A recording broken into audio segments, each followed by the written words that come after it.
काटे सावली हे शब्द का डोक्यातून जात नाही. खरंच कामाचं नशीब की लोकांचा खेळ. लोक म्हणतात नियती ही ठरलेली असते. अरे तर मग संघर्ष का? जर सगळं आधीच ठरलेलं असेल तर माझ्या हातातली ही थरथर का? दंगलच का हवंय सगळ्यांना? माझ्यात कसली उणीव आहे?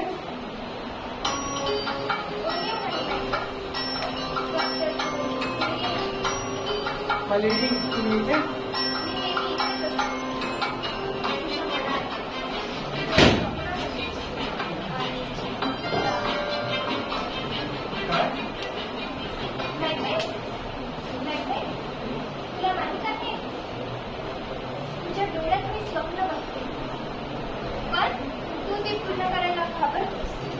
घाबरत नाही मालेडी, पण लोकांचा विश्वास त्या डंकनवर आहे. मी काय करू? लोकांचा विश्वास तो काय कायमचा असतो का? आज डंकनवर, उद्या तुझ्यावर. विश्वास म्हणजे माती, जसा आकार दिसेल तसा होईल. राज्याला विकास हवा आहे आणि विकासाची चावी तुझ्याकडे आहे. ते त्यांना पटवावं लागेल. तुला लोकांची दया नको, त्यांचा भय आणि आदर हवा. पण भविष्यवाणी म्हणते माझ्या जवळचं कोणीतरी मला संपेल. ते सत्य ठरलं तर? भविष्यवाणी ही शब्दांची खेळी असते. तूच ठरव. सावली तुझा शत्रू बनेल की रक्षक? लक्षात ठेव, गाडीच काट्याने व्यापली आहे. पण जर तो काटा इतरांच्या छातीत उगवलास तर तुझा असं नाही, गाडीच नाही. राज्याचा राजा किंग लोक माझ्या नावाने हाक मारतील. पण त्यासाठी मला काय गमवावं लागेल?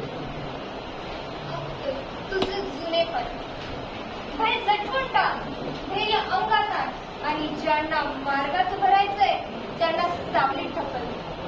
डंकन म्हणजे तीच सावली, लोकांचा विश्वास आणि तुझ्या गाडीच्या वाटेवरील गाडी. तो माझा बालमित्र आहे मालेडी. एकत्र शिकलो, खेळलो, अख्ख्या राज्याने आम्हाला जोडीनं पाहिलंय. मित्र राजकारणात मैत्रीण असते, असते ती फक्त आणि फक्त संधी. आज तो तुझा मित्र आहे, उद्या तो तुझ्या वाटेत उभा राहील. तो वाईट नाही, तो माझ्यावर विश्वास ठेवतो. त्याला संपवायचं म्हणजे माझं रक्त सांडल्यासारखंच आहे. रक्ताशिवाय इतिहास लिहिला जातो का माहिती?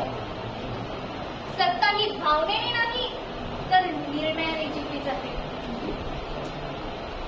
डंकनचा मृत्यू तुझा, डंकनचा मृत्यू म्हणजे तुझं जीवन. तुझा मृत्यू म्हणजे डंकनचं जीवन आणि डंकनचा मृत्यू म्हणजे तुझं जीवन. त्याला संपव.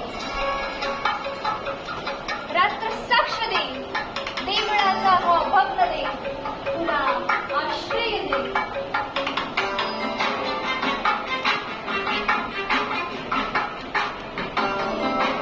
लोक म्हणतील अपघात झाला, पण आपल्यालाच ठाऊक असेल की गाडी ही काट्याने नाही तर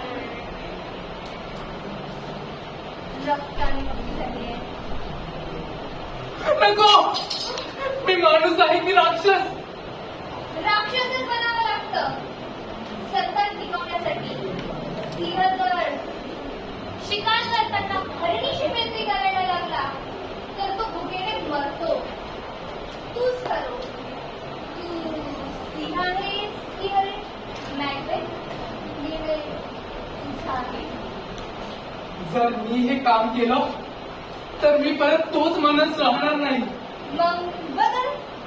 जो बदलत नाही संपतो.